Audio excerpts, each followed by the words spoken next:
اهلا باحلى متابعين. النهارده هنعمل مع بعض احلى فسيخ، حاجه كده زي الزبده. هنعمله في البيت، سهل جدا وموفر طبعا بالنسبه للجاهز. شوفوا كيلو الفسيخ وصل كام النهارده، مع ان على فكره في تخليله سهل جدا ومش صعب. لو مشينا على الخطوات هتلاقوه مظبوط وهيطلع احلى كمان من بره. الفسيخ معروف من الاكلات اللي كلنا بنحبها، خصوصا طبعا في شم النسيم. واحلى ميعاد نخلل فيه الفسيخ هي الشتاء طبعا. في الفيديو ده هنشوف اسرار تخليل الفسيخ بمنتهى البساطة، احلى من الفسخاني بدون مبالغة. خليكوا كده معايا لاخر الفيديو عشان نشوف تفاصيل مهمة. ولو عجبكم ما تنسوش الاشتراك وتشجيعكم ليا بلايك عشان نستمر في تقديم اي معلومة جديدة. شايفين شكله عامل ازاي؟ تحفة جدا، واخد لون وردي كده وحاجة كده زي العسل. يلا كده نبدأ ونشوف الطريقة بتاعته عاملة ازاي.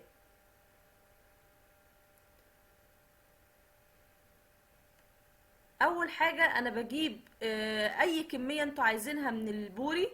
انا جايبة هنا سمكتين، هما وزنهم كان تقريبا كيلو. ببدأ ان انا اغسلهم غسلة كويسة جدا، وبدخل المية في الخياشيم وبسيبهم يتصفوا بالشكل ده لمدة 12 ساعة.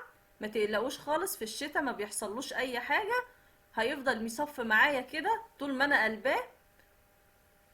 طبعا بعد ما بينشف معايا ويقعد 12 ساعة ونزل كل المية اللي فيه، وانا كنت حطاه على مصفى وتحتها طبق عشان ينزل اي زيادات في الطبق. بجيب مناديل وببدأ ادخلها في الخياشيم بالشكل ده عشان تنضف كويس جدا من اي حاجة ما نزلتش. ما بخليش فيه اي دم نهائي ولا اي مية. شايفين؟ تبقى ناشفة خالص، وهي تلاقوا السمكة بعد كده تحسوا ان هي نشفت.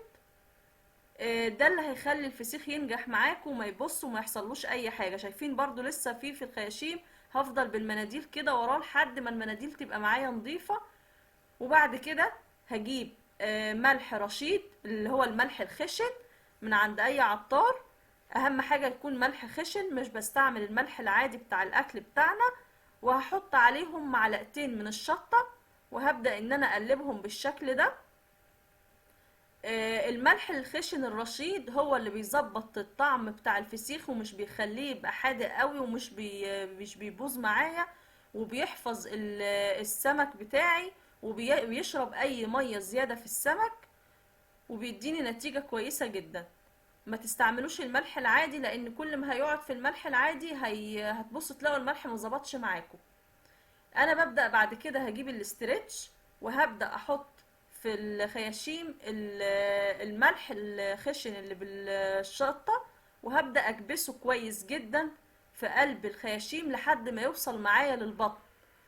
يعني احنا مش بنحط في الخياشيم بس كده، لا احنا بنحاول. بصوا بضغط ازاي، بدخله لجوه بحيث يدخل معايا، بيدخل شوية لحد المعدة جوه عشان يحفظ لي السمك وما يبص بعد كده. شايفين؟ بايدي او بالمعلقه وبكبس كده لجوه. وبعد كده ببدا احط بقى شويه من الملح بالشطه بالشكل ده. انا ما بحطش اي حاجه خالص للسمك البوري. ما بحطش اي بهارات ولا اي. في ناس بتحط حاجات غريبه وحاجات كتير، انا بكتفي بالملح والشطه وبيدي نتيجه حلوه وبيديني بعد كده لون تحفه. بيبقى لونه كده كهرمان. شايفين بلف الاسترتش ازاي؟ مش عايزة اي حتة تكون مفتوحة ولا اي هوا يدخل عشان ما يبوظليش الفسيخ بتاعي. بلفه لفة كده حلوة، بلفه كذا مرة في الاسترتش. انا هعمل كل واحدة الاول لوحدها زي ما هنشوف دلوقتي. هلفها كده، بعد ما لفيت اول واحدة بالشكل ده من كل ناحية، هركنها وابدأ اعمل السمكة التانية بنفس الطريقة. طيب لو مفيش استرتش هنعمل ايه؟ عادي جدا، ممكن في اكياس بس هتلفيها لفة حلوة جدا. واحنا هنشوف برضو بعد الاسترتش هنعمل ايه. التانية برضو هعمل نفس الحكاية.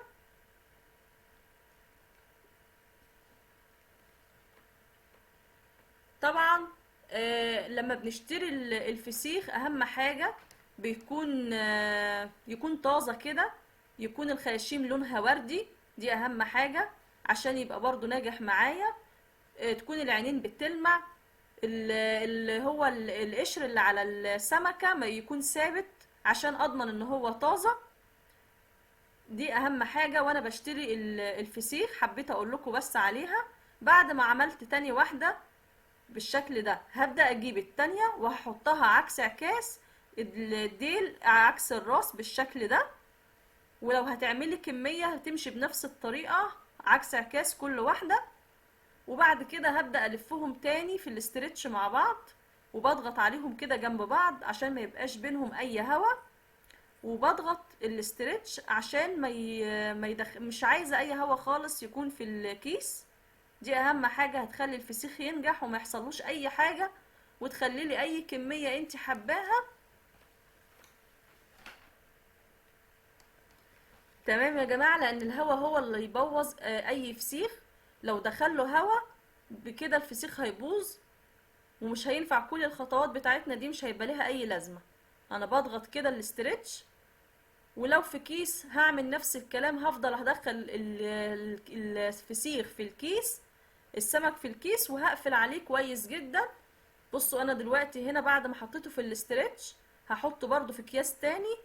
احنا مش عايزين يطلع له ريحة خالص ولا يبان له اي ريحة. وعلى فكرة ما تقلقوش، انا بعمله كده على طول وبحطه في البيت ما بيطلعلوش اي ريحة، غير بس لو قربت عليه واول يوم بس بيبقى له ريحة. ما تقلقوش خالص، بعد كده بياخد ريحة الفسيخ العادي خالص بتاعتنا، ريحة حلوة مش بتبقى ريحته وحشة. هحطه بقى في اكياس تاني، برضو بخرج الهواء بايدي بالشكل ده. مهم جدا نخرج الهواء، بضغط كده بايدي بالراحة واخرج الهواء قبل ما اقفل الكيس على قد ما تقدري كده، وحطيه في اكياس كتير عشان الفسيخ بتاعنا ما يبص.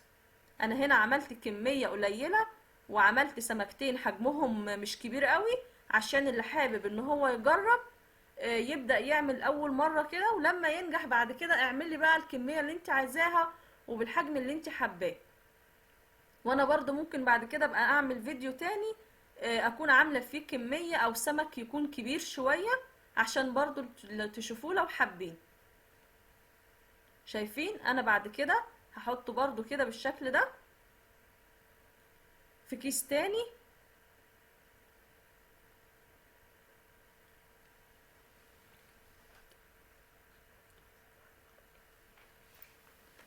طول ما انتوا قافلينه في اكياس كتير بالشكل ده، شايفين احنا كده احنا حنطناه ما بقاش يتحرك من مكانه. شايفين المنظر؟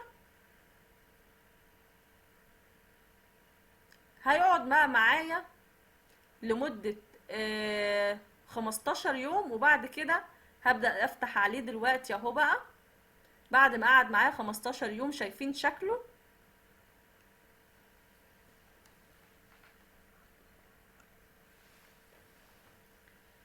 نبدأ بقى نفتح عليه ونشوف.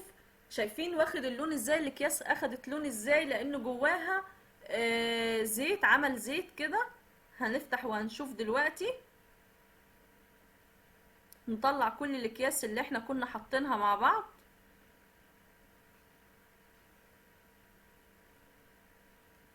هقول لكم بقى ملخص لاهم النقط اللي نمشي عليها في تخليل الفسيخ عشان تلاقي كده الفسيخ حلو. لازم بداية من غسيل السمك نغسل الخياشيم كده كويس وندخل المية فيها لحد ما تدخل لحد المعدة، وما تقلقوش هتصف معانا وهتنزل كل حاجة لحد ما تنشف. تاني حاجة، لو الحجم متوسط بياخد 15 يوم، لو كبير هنخليه 20 يوم.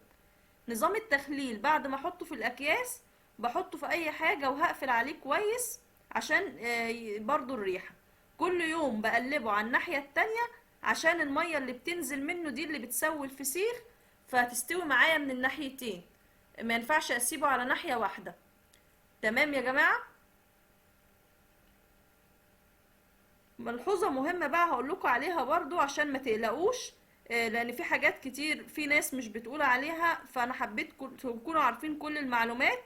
اول كام يوم كده بينقط، بيكون يعني بيتنفخ معايا وبيكون مليان ميه. ده عادي جدا. كمان ممكن تلاقوه بينزل ميه بس مش كتيره. قرب ما هيستوي هيكون صفى اغلب الميه اللي فيه، بس طبعا هيبقى برضو فيه نسبة زي ما احنا شايفين. بصوا شكله عامل ازاي. عشان لو ناشف هتبص تلاقوا الفسيخة كده ناشفة ومش حلوة ومش هيبقى مزبت زي ما هنفتحه ونشوفه مع بعض دلوقتي.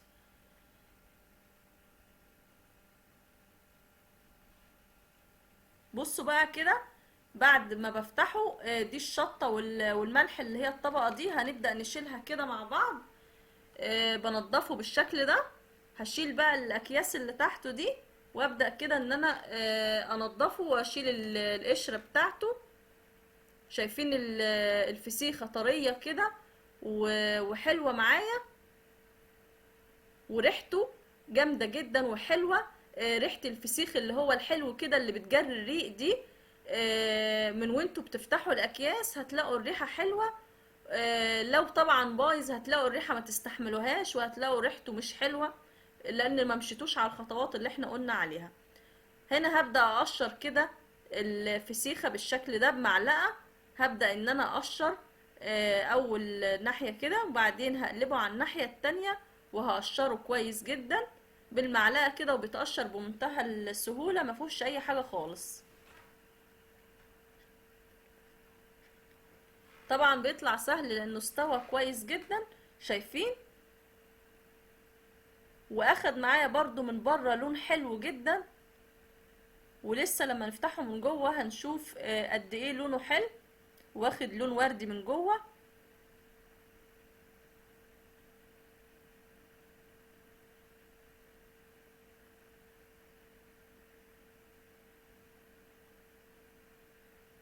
هنبدأ نلم بقى القشرة دي كلها ونبدأ كده نفتحه بسكينة او بمقص.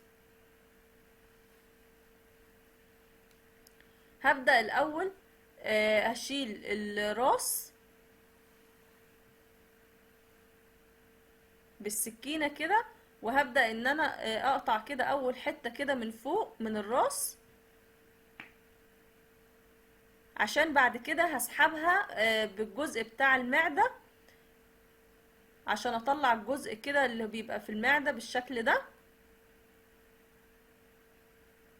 وبسحبها لبره بالشكل ده عشان تبقوا عارفين برضو طريقة تنظيفه.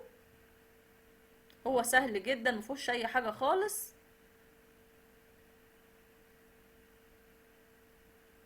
وهتلاقوه بيتفتح معاكم سهل لانه طبعا مستوي. واي حاجة بعد كده دي حتة جزء من المعدة هبدأ ان انا اشيله.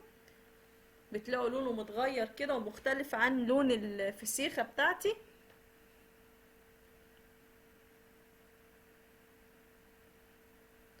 اللون من جوه وردي وطرية جدا وعاملة كده زي المرهم. شايفين؟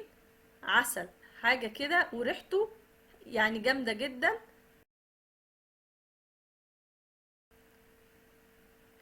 وعامل كده تحسوا فيه طبقة كده من الزيت. شايفين عامل ازاي كده؟ تعرفوا ان السمك بتاعكم ناجح وزي الفل. شايفين شكله من جوه حلو قد ايه؟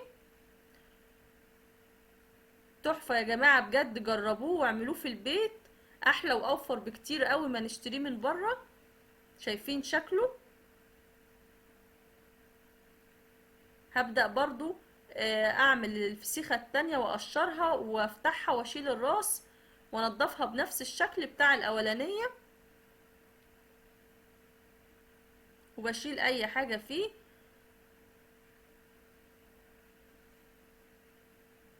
شايفين اللون قد ايه حلو؟